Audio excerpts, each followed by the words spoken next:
రోజు ఎమ్మెల్యే అయిన తర్వాత భీమాస్ ప్యారడైస్ తిరుపతికి రావాలని చెప్పి కోరగా నేను ఎమ్మెల్యే గారు ఏదో అర్జెంటుగా రమ్మంటా ఉన్నాడని చెప్పి నేను కార్ బుక్ చేసుకొని అక్కడికి వెళ్ళడం జరిగింది. రూమ్ నెంబర్ 109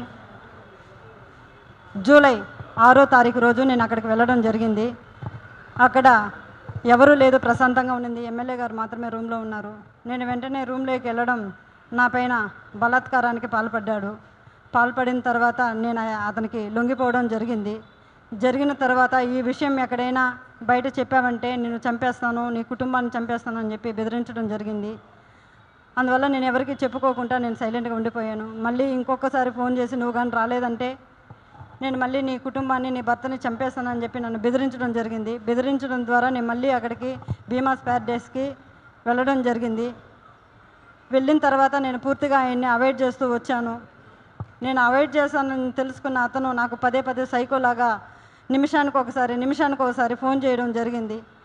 అది గుర్తించిన నా భర్త, ఎమ్మెల్యే నీకు ఎందుకైతే ఇన్నిసార్లు కాల్ చేస్తున్నాడని చెప్పి నా మొబైల్ ఇంచేసి నన్ను కొట్టడం, నన్ను బెదిరించడం చాలా చేశాడు. చేసిన తర్వాత నేను ఆ బాధను భరించలేకుండా నాకు జరిగిన బాధని నేను ఆయనతో వివరించడం జరిగింది. వివరించినప్పుడు నా భర్త ఇలానే నీకే జరిగిందా, చాలామందికి జరిగిందా అన్నప్పుడు చాలా మహిళలు, గవర్నమెంట్ ఎంప్లాయీస్ కూడా ఉన్నారు, ఇందులో మహిళలు చాలామంది బలైపోతున్నారు నేను చెప్పినప్పుడు ఆయన సూచించాడు నన్ను ఈ చాలామంది మహిళల్ని కాపాడుకొని మనం బ్రతకాలి, మనం కాపాడుకోవాలని చెప్పి ఆయన నాకు ఒక పెన్ కెమెరాని అరేంజ్ చేసి ఇవ్వడం జరిగిన తర్వాత ఆగస్టు 10వ తారీఖు భీమాస్ ప్యారడైస్కు 1:30 వెళ్ళడం జరిగింది.